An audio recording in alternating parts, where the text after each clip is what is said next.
ala ta'ifataini min qablina. Ini kami turunkan supaya kamu tidak berkata, wahai orang-orang musyrik, wahai penduduk Mekah, supaya kamu tidak berkata bahwa kitab suci hanya diberikan kepada dua kelompok, orang Yahudi dan Nasrani. Supaya kamu tidak berkata, oh kok ini cuma dia yang dapat, kami tidak dapat.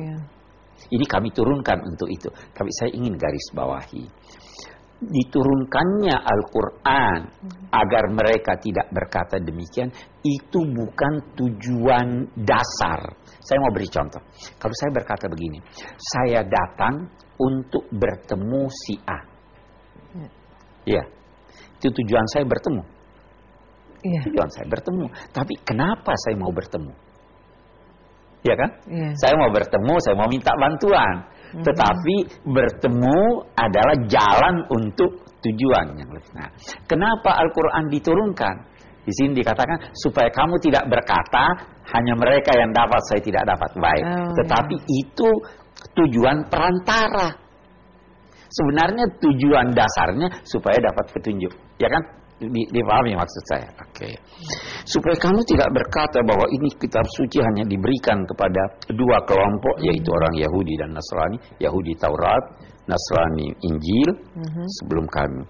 Wa in kunna an dirasatihim laghafilin. Dan kami menyangkut kedua kitab itu lengah, tidak mengerti. Ada yang berkata tidak mengerti bahasanya. Ada yang berkata lengah, kami tidak memperhatikannya, kami tidak mempelajarinya. Oke. Kita berhenti sejenak.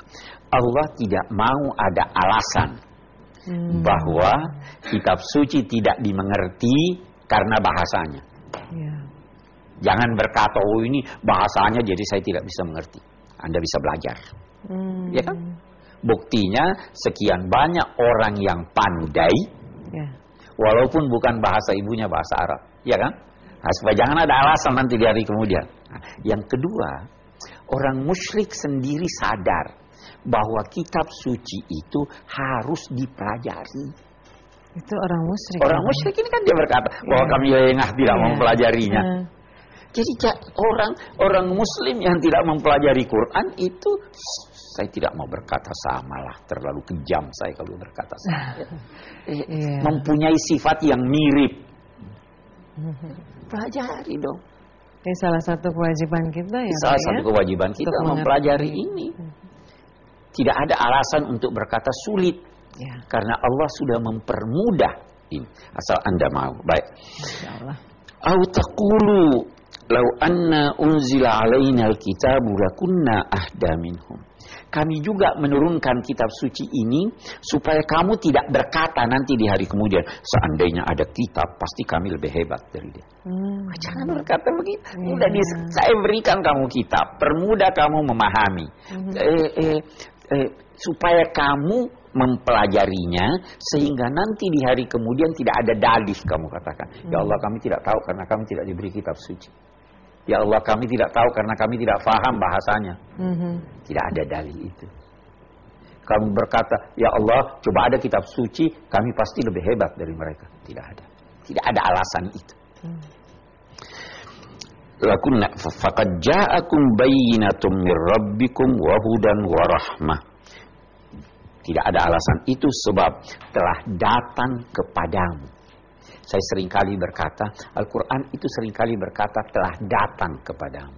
Laqad ja'akum rasul. Datang kepadamu rasul. Yang mana lebih susah? Anda pergi membeli sesuatu atau barang itu datang pada Anda? Sudah datang pada Anda. Tidak perlu lagi Anda capek-capek pergi cari. Oke, kita lanjutkan. Baik Pak. Pemirsa, demikianlah penjelasan Al-Quran yang mulia. Tetaplah bersama Tafsir Al-Misbah. Tanda-tanda kematian ketika ruh sudah sampai di kerongkongan, kalau itu sudah datang, tidaklah berguna bagi seseorang keimanannya kalau dia sebelum itu tidak pernah beriman. Pemirsa, kita kembali lagi dalam program Tafsir Al-Misbah mengenal surah Al-An'am bersama Pak Quraish Shihab. Mari Pak, kita lanjutkan. Jadi tadi saya berkata sudah datang, dia yang datang. Datang sebagai bukti. Di sini ada uraian-uraian tentang bukti keesaan Allah, bukti kebesarannya, bukti kehebatannya, bukti dari Tuhan kamu, petunjuk dan rahmat. Ya, cuma bukan petunjuk saja, ini rahmat. Itu sebabnya nanti di tempat lain, idza quri'al Qur'an fastami'u lahu wa ansitu la'allakum turhamun. Kalau dibaca Al-Qur'an, dengarkan dengan tekun, perkenankan tuntunannya supaya kamu mendapat rahmat. Sama dengan yang di atas juga tadi, hudan wa rahmah. Oke. Faman azlamu mimma kazzaba bi ayatillahi wa sadafa anha. Maka siapakah yang lebih berlaku aniaya dari orang-orang yang mengingkari ayat-ayat Allah? Ini sudah jelas. Apa Anda mau mengingkari bahwa matahari terbit? Tidak bisa. Yang mengingkari kecuali orang yang rabun atau yang buta. Yang buta pun tidak bisa mengingkarinya karena dia rasakan kehangatannya. Iya. Ya kan? Sinarnya juga. Sinarnya. Walau dia tidak lihat. Ini sudah datang. Siapa yang lebih aniaya daripada orang yang semacam itu, lalu dia berpaling darinya. Sanajzil ladzina yasdifuna an ayatina su'al adzab bima kanu yasdifun.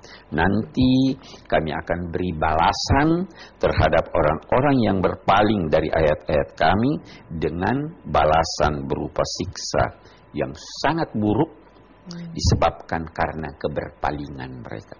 Orang yang berpaling dari Al-Quran itu macam-macam. Nabi di hari kemudian akan mengeluh. Waqala ar-rasul rabbi inna qaumi ittakhadu hadzal qur'ana mahjura. Dia kata, ya Allah, kaumku, umatku jadikan Al-Quran ini sesuatu yang ditinggal. Boleh jadi karena tidak percaya. Boleh jadi percaya tapi tidak mengamalkan. Boleh jadi dia sudah mengamalkan sebagian tapi dia tidak pernah baca, dia tidak pernah pelajari. Itu semua bentuk-bentuk daripada mengabaikan Quran. Ya kan? Sekarang ada rumah umat Islam yang tidak ada Qurannya. Oh iya. Ada, ya kan? Ada Qurannya tidak pernah dibaca. Ditaruh di lemari. Ada istilahnya ya Pak ya? Islam ya. KTP. Iya, apalah, ya kan? Itu namanya meninggalkan Al-Quran. Ada yang dia baca, dia tidak camkan apa maknanya. Oke, baiklah. Hal yang duruna illa an ta'tiyahumul malaika au ya'ti rabbuka au ya'ti ba'du ayati rabbik. Apakah yang mereka nantikan sampai mau mengabaikan atau kita katakan tidak mau baca Quran nih, kita katakan begitu. Apakah yang mereka nantikan itu adalah kedatangan malaikat untuk mencabut roh mereka? Nanti kalau mau cabut di rohnya baru ini. Atau kedatangan malaikat terhadap orang-orang musyrik itu yang berkata pada mereka, dia lihat malaikatnya, ini Nabi Muhammad benar loh. Apa itu yang kamu tunggu? Au ya'ti rabbuk, atau datang siksa Allah. Ada orang-orang sekarang tidak mengaji, tidak belajar, kalau sakit, kalau ada bencana, buka Quran. Baru ingat. Itu kayak yang ditunggu. Oke. Au ya'ti ba'du ayati rabbik, atau datang kepadanya sebahagian dari tanda-tanda besar hari kiamat, atau sebahagian tanda-tanda kematian. Apa itu yang dia tunggu? Yauma ya'ti ba'du ayati rabbik la yanfa'u nafsan imanuha. Kalau sudah datang tanda-tanda yang datang dari Allah itu berupa tanda-tanda kiamat yang besar, atau tanda-tanda kematian ketika roh sudah sampai di kerongkongan, kalau itu sudah datang, tidaklah berguna bagi seseorang keimanannya kalau dia sebelum itu tidak pernah beriman. Ya kan? Au kasabat fi imaniha khaira, atau kalau dia beriman tetapi tidak pernah melakukan kebaikan.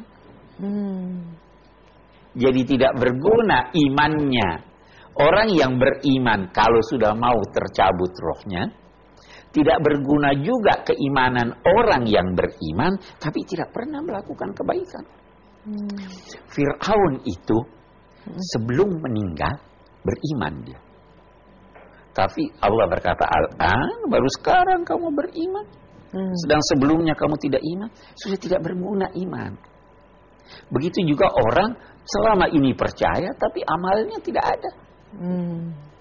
Kalau dia berusaha, Tuhan Maha Kasih, dia beriman, dia berdosa. Terus dia menyesal, dia beriman. Dia melangkah untuk melakukan kebaikan lantas mati, insya Allah bermanfaat. Karena dia sudah melangkah ke sana. Qul intadhiru inna muntadhirun. Kalau memang itu yang kalian nantikan, silahkan nantikanlah itu. Kami juga menantikan putusan Allah terhadap kalian dan terhadap kami. Ini ayat-ayat kita sebenarnya menggugah semua orang, apalagi umat Islam, untuk memperhatikan ayat-ayat Al-Quran, untuk mempelajarinya. Jadi sebenarnya Quran itu bukan sekedar untuk dibaca. Quran itu untuk dipelajari berulang-ulang.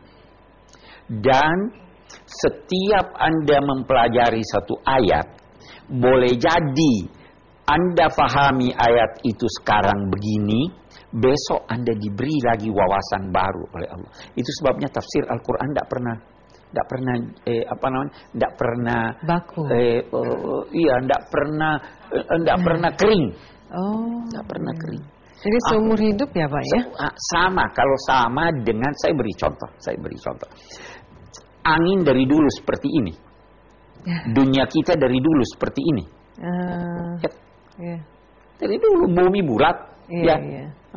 Langit di atas.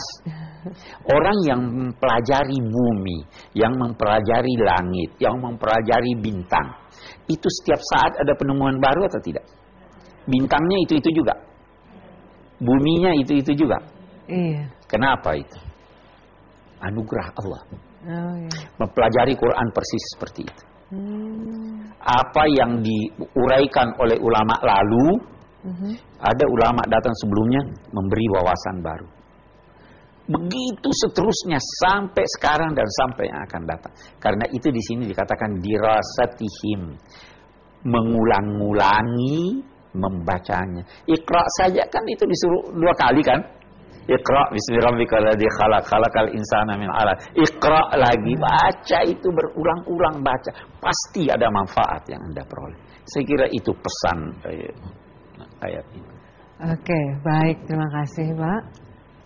Pemirsa, tetaplah bersama Tafsir Al-Misbah, kami akan segera kembali lagi. Dulu sahabat Nabi belum ada ilmu tajwid, tapi mereka membacanya sudah benar.